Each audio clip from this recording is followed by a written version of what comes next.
Hi guys!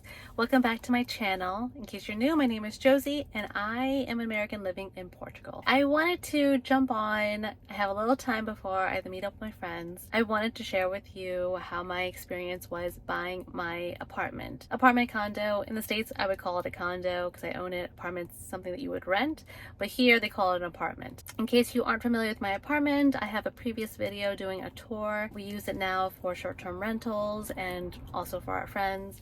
It was kind of an investment for my kids for when they're older, and right now we're just using it as short-term rental. Anyway, I wanted to kind of give you my experience on how the purchase went because it was vastly different than my experience with my primary residence. To start with, I knew pretty much right after we purchased our primary residence that I wanted to get a rental property, and that was more for me to diversify my portfolio and also receive income in euros. That's a whole nother story, but I wanted to have an investment in property here, and plus it was like I said, mainly for my kids for when they're older. So what happened, and I'm sorry if this the phone's a little shaky, I don't have my tripod, this is a very last minute video. So how did it all happen? I was looking for the property and my husband was somewhat like apprehensive in purchasing another property here because we just don't know what our future will be in the next 10, 20, 30 years. I know 10 years, so I could probably share with you the 10-year goals and everything, but afterwards you just never know. So anyway, I knew I wanted one, so I always went on Idealista, or I would always search through online to see what the current properties were. And so I remember telling my husband, I'm like, oh, I really like this apartment, and it was in the area I knew I wanted in Caldish. And so my husband's like, oh yeah, it seems fine. I'm like, can you go take a look at it, because I think I was busy that day doing something, I don't remember what it was. And it was initially being sold by the owner, so he didn't have a realtor, I didn't have a realtor, but for some reason I couldn't make it the initial day that I wanted to go see it. And so then I sent him another follow-up message to make another appointment, but he didn't respond back. So then I asked my husband, hey, can you reach out to him and see if maybe you can get a hold of him, which he was able to. But at that point he then started to use a realtor, so we actually had to go through his realtor. Mind you, I didn't have a realtor, and I just knew I didn't want to deal with a realtor for myself because I didn't see any point in having a buyer's realtor find a location. And that's another hindsight situation with my primary residence, but that's another story. I won't trail off of my story too much today. So my husband had seen the property and he really liked it. And mind you, my husband didn't want to invest in a second property. So for him to like it, I'm like, oh my gosh, it must be really good.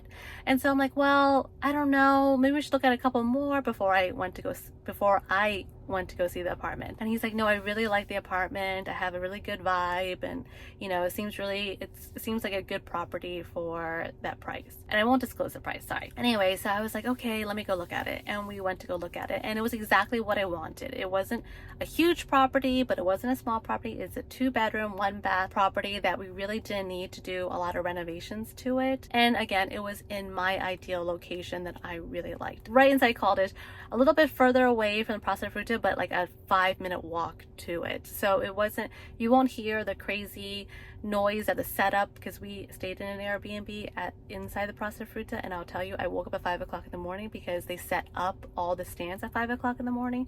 So I knew I didn't want to be that close, but I also wanted to be close enough for my guests to be able to not have to walk very far. Anyway, so I remember telling I think it was like the day or the day after something, the agent had reached out like, oh, what did you think about it? And I'm like, oh, I think we really like it.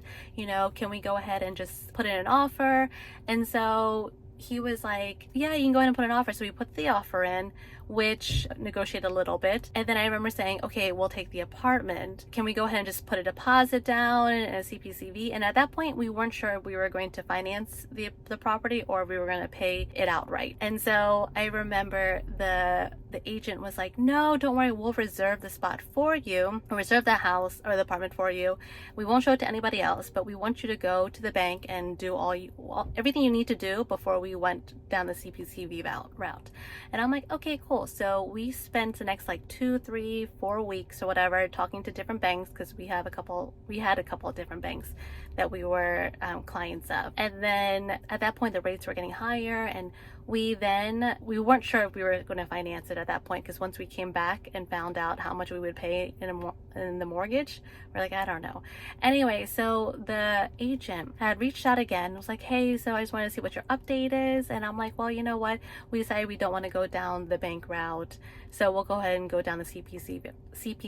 We have a lawyer that did all the paperwork for our primary residence, so we knew we were going to go down with him. So the lawyer had actually did the CPCV with a 10% deposit down, so we transferred the funds over, and then we knew we just had to then just draft up the agreement to purchase the property.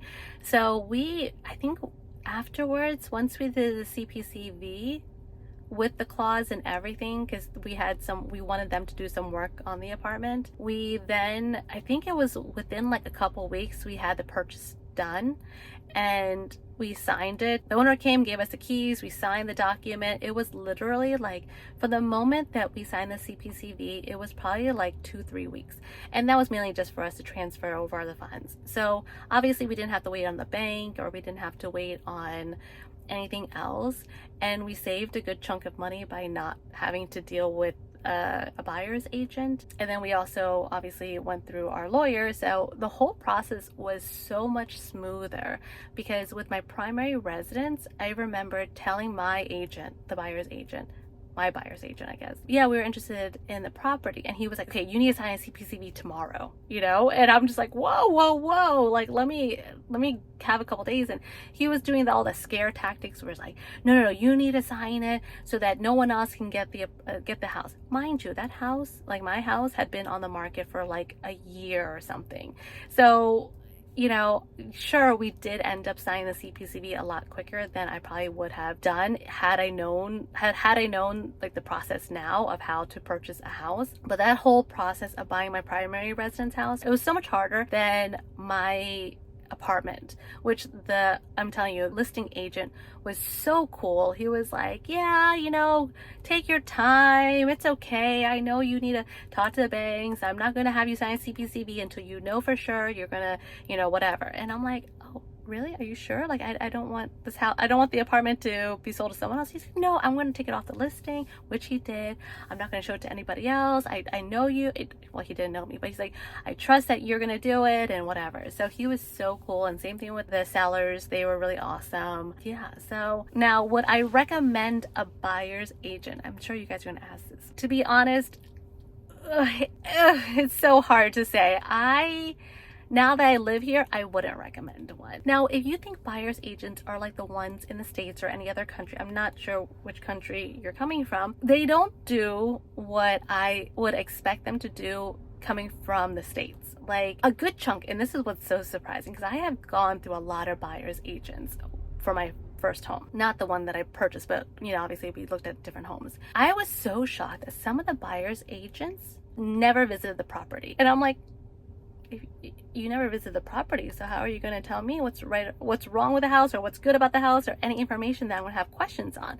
And a lot of the times they just had me go in by myself. They didn't even follow me in, and then I would just tour the house by myself, and that was it. And so then I'm thinking like, oh, I don't know why I hired you. Like, you're not really like holding my hand through the process, which for a lot of us, your first home here, you're gonna need your hand to be held. So would I recommend a buyer's agent? I would only recommend a buyer's agent that was recommended by a friend who liked their service, that answered your calls, that toured the house with you, that knew all the information on the house before you even walked into the house. Like, I will say, I worked with one buyer's agent down in Cascais when we were kind of looking at that area, and she was exactly like I would have recommended her to anybody, because with all the homes that we went to, she had just kind of like the States. I'm sorry I'm comparing to the States, but I'm American, so I'm going to compare to the States. She had everything printed out, the picture of the house, kind of like what you would get in the States, right? The picture of the house, all the information on the house, the square footage, how many bedrooms, a brief description, all this in the folder. Like, she gave me one folder, had the 3 or 4 homes that we were going to visit that day, the pamphlets. She toured all the homes. She gave me recommendations on what she would do if she was renovating the house, or like things to look out for or whatever. She is amazing. I will try to find her information and I'll link it below if she's still a realtor, but I would hire her like nobody's business. So yeah, I would highly recommend her to anyone that's looking in the Cascais or Sintra area. I don't think she goes to Sintra because she did have me work with another realtor in Sintra. Anyway, so if you were to find a buyer's agent like that, then I would of course recommend them, because that's exactly what I would expect from a buyer's agent who's going to be collecting a fee from me or from the seller or whatever. So yeah, so I just wanted to share that little update information to you. And yeah, I hope this was useful. And if you're a buyer's agent, please don't be upset with me and just take my advice on what I would recommend and maybe implement that in your strategy. All right, I'll talk to you soon. Thanks. Ciao.